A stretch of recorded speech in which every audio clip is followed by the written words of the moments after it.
Hey guys, welcome back to my new vlog. और मैं जा रही हूँ कोचिंग। मैंने पहने हैं ये कपड़े और मैंने आज नए जूते भी पहने हैं जिनका टैग मैंने निकाला नहीं है। और फिर मैं काट रही हूँ बाल। और देख, अभी मरी होती मैं। फिर यूँ मैंने बीच की मांग काट ली और ये 2 लटा सिली काट ली साइड में को। बस यो ही आवा है मेरे पे, इस मारी में यो ही करूँ बस। और फिर यो पीछे को बाल करके और बांध ली चुटिया। यो चपटा सही आवा है मेरे पे हेयर स्टाइल। और मेरे पे नए नए हेयर स्टाइल आते नहीं क्योंकि मेरे बाल उड़े जा रहे। बस इन्हें ये जैसा संभल रहे ना ऐसा संभाल लो, बस ज़्यादा थिएटर ना दिखाती मैं।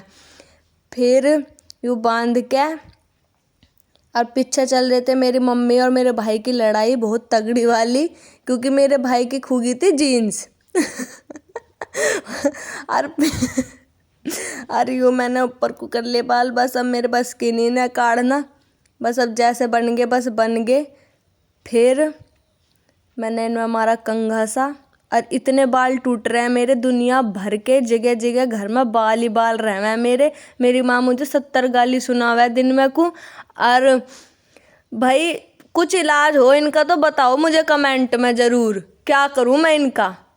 फिर भाई ज़्यादा हो रहा, मैंने तो ले लिया सोल इन देसी स्टाइल और मार ली इसकी बुक्कड़ सी और बस चल दिए।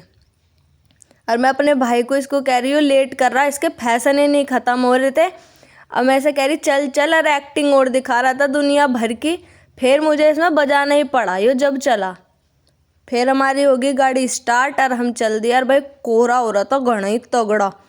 और फिर भाई हमारे तो कुड़कुड़ी सी बंद रही थी गाड़ी में भी, क्योंकि हमारी गाड़ी में भाई हीटर वीटर ना, हम तो ऐसे मिडिल क्लास आदमी हैं। फिर मैं पहुंच गई कोचिंग और वीडियो बनाते बनाते मैं बाइक से ठुकी भी होती, क्योंकि भाई मुझे आदत ना बनाने की और कोचिंग में ना बनाने की मैं कुछ भी वीडियो। भैया शांति से आराम से बैठ कर पढ़ूंगी। फिर भाई दोबारा हम तो आ लिए अपनी गाड़ी में, बैठ गए घर की तरफ को चल दिए। और इतना कोहरा हो रहा था कि गाड़ी के शीशे पे भी दिख नहीं रहा था आगे, इतना कोहरा हो रहा था। फिर पहुंच गए हम अपने घर, जैसा तैसा करके दिमाग हो गया था ख़राब बिल्कुल।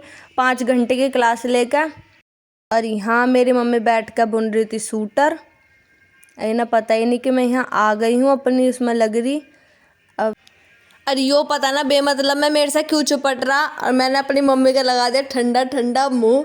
अरे ऐसी गोलो मोलो सी लग रही थी मेरी मम्मी। मैंने ले ली फिर एक पुच्ची और फिर मैंने खूब गुच्ची पुच्ची करी मम्मी से।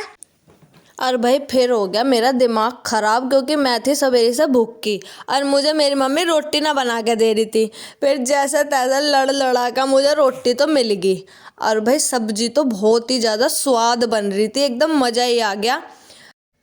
और यो मेरा भाई कर रहा था अपने व्लॉग की रिकॉर्डिंग। और फिर मेरे को मिल गई चाय, मैंने भी चाय फूंक मार मार कर, बहुत ज़्यादा गर्म हो रही थी, मज़ा ही आ रहा था कतई। फिर भाई मेरा तो जी सा ख़राब हो रहा था, पता नहीं क्या तबीयत सी ख़राब, उल्टी सी का जी हो रहा था मेरा तो जी करना रहा था। पर हमें आज एक जाना था दावत में और इतनी ठंड हो रही थी बहुत ज़्यादा। और मेरा भाई तैयार होकर घूम रहा, मम्मी अपनी न्यारी तैयारी कर रही उधर। और फिर मैंने सोची यार जाना तो पड़ेगा ही, चलो हो ही जाती हूँ तैयार। फिर मैंने पहन लिया ये सूट और ऊपर पहन लियो मेरी मम्मी ने बनाई थी मेरी जर्सी, कैसी लग रही कमेंट करके ज़रूर बताइयो। और नीचे पहन ली थी मैंने जूती। और फिर भाई मैंने तो पहुँचते ही सबसे पहले पेट पूजा करी मैंने, और मम्मी ने खाई रोटी। और फिर यहाँ पे कुछ पूजा सी होने लगी थी। फिर मैं देख रही डीजे की तरफ को, यार मेरा तो नाचने को जी कर रहा था, डीजे वाला डीजे ही बंद करके पता ना किंगे को भग गया था। और भैया फिर आ गई मैं अपने घर और तारे ये झुमके पुमके से धोया अपना मुंह, जो ये बंदरिया सा मुंह बन रहा था मेरा। फिर भाई जाड्डा इतना हो रहा था, मैंने तो पकड़ ली रजाई, मैं तो लौट गई। और अब मैं मिलूंगा आपको अगले व्लॉग में, ठीक है? जब तक के लिए बाय बाय।